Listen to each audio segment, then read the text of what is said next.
The principle of consistency. The Prophet ﷺ says in famous hadith, أَحَبُّ الْأَعْمَالِ إِلَى اللَّهِ أَدْوَمُهَا وَإِنْ قَلَّ. The most beloved deeds to Allah are consistent even if they are small. One day, Alqama radiallahu anhu, he asks Aisha radiallahu anha, the Prophet's wife, he says, Ya al-Mu'mineen, O mother of the believers, كيف كان عمل رسول الله صلى الله عليه وسلم? What was the Prophet's deeds like? His actions, what did they look like? Did he have some days for some special things, some other days for other special things? She said, no. She says this famous word, كان عمله ديمة. His actions were consistent. He would do something, he'd do it every day of his life. And this is where the concept of the wird comes in. You might have heard this word, the wird. Wird in Arabic refers to a portion of the Quran or a portion of dhikr that you never leave every day. What does consistency mean? There's a really good, we'll come to that in a moment. How do you build a habit? What does consistency mean? It means this action, this habit is so important in my life. If I miss it, I will compensate for it. I will make it up later. So if the Prophet ﷺ would miss his sunnah, his 12 sunnah, and the 12 sunnahs he would pray every day, or 14 depending on which narration you take, he would make them up later. If he missed the night prayer, he would make it up in the daytime. Because these are his habits. These are the pillars of his day. They never change. They never move. They never sway. This is consistency. When you do something consistently, you start to realize on a daily basis, you won't see the effect. But there's a compound effect. See, every mountain starts with a pebble. One pebble, another pebble, another. Before you realize it's a mountain. The Prophet ﷺ, this is how his worship would be. Small, but consistent. So when we want to copy, embody, emulate the Prophet ﷺ, we have to start with something small that we can do. We have to be realistic. The Prophet ﷺ says, when he's giving advice about this, he says, take on board deeds that you are actually realistically able to do. فَلَنْ يَمَلَّ اللَّهَ حَتَّى تَمَلُّ. Allah doesn't get bored, but you might get bored. Don't overdo it. So start with once a week. You can do once a week, make it twice. You can do twice, make it 3 times, 4 times. Hold yourself to account. But how do we build consistent habits? This is a deeper question and it applies to all aspects of life. How do you build a consistent habit? There's a book I can recommend to all of you. There's 2 books. One is a book called Atomic Habits by James Clear. I'm not saying Shaykhul Islam James Clear. You say, Ustad, Hisham takes from the kuffar. Yes, I take from the kuffar. The Prophet ﷺ said, Al-hikmatu dalatul mu'min. Wisdom is the lost property of the believer. Anna wajadaha fahuwa ahaqqu biha. Wherever he finds it, he is more deserving of it.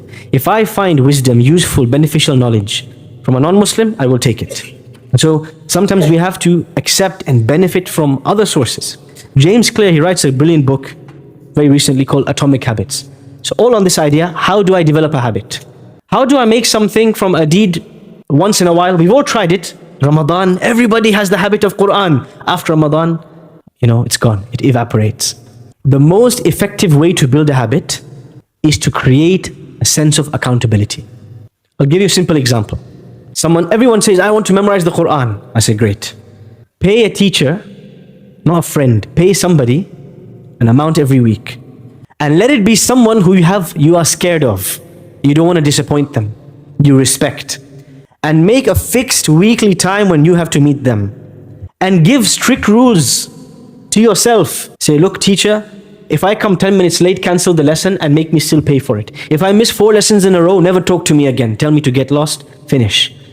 Creating this accountability, consequences, punishment if you miss it, weekly time, creating this whole system, this will force you to turn up every week. Even if you are the laziest person in the world, you will turn up because you're scared of the consequences. This is an example. What about the night prayer? How can I create a system for the night prayer? One of the ways to do this is the power of jama'ah. Alone, there is very little you can accomplish. But when we do things in groups, we're able to accomplish much more. You create a WhatsApp group. It's called the Qiyamul Layl crew. The A team, the Muzammil team, whatever you want. Be creative. What's the deal of this group? All of us are going to choose one night in the week to pray Qiyamul Layl, the night prayer. And if we all succeed in doing so, there is a reward, a group reward. We will each pay £20 into this pot every month. and we will get a reward for all of us, or we'll go out for a meal, or we'll have some celebration or something. But we have one goal only. We want to be the people. When everybody's asleep, we are standing. When everybody's laughing, we are crying. That we have this depth of connection to Allah. We are the people of the night prayer. You create this group. You create this accountability. Everybody's asking the other. You make pairs. You say, look, Ahmed, at 3 a.m., you have to ring me. And if I don't wake up, there is a consequence. I have to give £100 in charity the next day. If I don't wake up, there's some consequence on it. Ahmed rings you, you'll be awake like there's no business. This is the reason why, if I give you a real life example, this is the reason why many people, they will not wake up for Fajr. 1 hour later, they'll be up at 8 a.m. for work. Why? What's the difference? Allah and your boss. Why we would wake up for our boss, but we're not waking up for Allah? Because there's accountability. We don't wake up at 8 for our boss, we lose the paycheck. We lose our career, we lose our job, we're seen as unprofessional. Maybe they'll strike us off, maybe they'll give us a slap on the wrist. So scared of the consequence, everybody's up at 8 a.m. Look at the rush hour traffic at 8 a.m. Look at the rush hour traffic at Fajr time. There's no rush hour because there's no accountability in this world. Create some if you do not have the fear of Allah, the love of Allah, that engine to move you to pray at night, create a system that will force you. A friend, a partner, a teacher, a group, something that will force you to worship Allah. Whether it's reading a page a day of the Quran, whether it's praying the night prayer, creating a system where somebody else is going to hold you to account, this is what will help you succeed.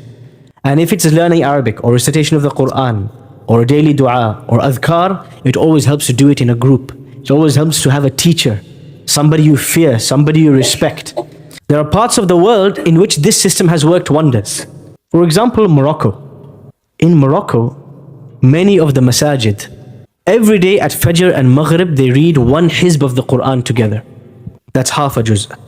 So every day, all you need to do is turn up. You turn up, you sit down, 20 minutes you leave, you've read 10 pages of the Quran. Start at the end of your day. Of course, there's discussions between ulama, between scholars, a valid difference of opinion whether we can recite the Quran in unison or not, etc., etc. But that's beside the point. Point is, when there's a group doing something, it becomes a culture, it becomes a habit. We'll give you another example from the Horn of Africa, from Bilad al-Somal. Many people wonder, what is the secret? What is the secret behind the Somali households producing huffaz like the Asian households produce sweets and gulab jamun? What's the secret? The Somali brothers say, someone's going to tell me there is something, a system, a daily system that keeps them revising the Quran in groups. What's it called? Subh. You heard it right. What is this system? What do you guys do? Tell us the secret. We are masakeen, we need something like this. Tell us, what's the secret? You sit in a circle, everyone recites one ayah.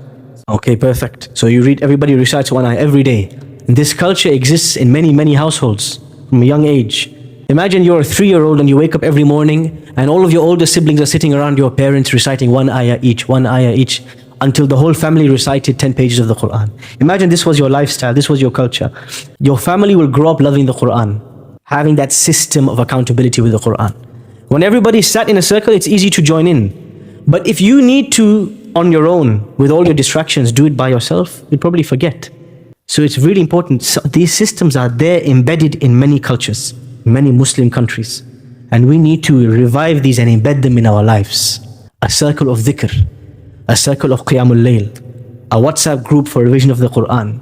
A daily time we come together, we sit and we complete this thing that we want to make a daily habit. James Clear wrote his book like 2 years ago. But the Moroccans and the Somalis were doing atomic habits from 700 years. Let's not mince our words. These guys are late to the party. We've been developing habits since before their grandparents were born. So it's important to revive this system, how to develop a habit. كان عمل رسول الله صلى الله عليه وسلم ديمة. The Prophet's deeds were consistent.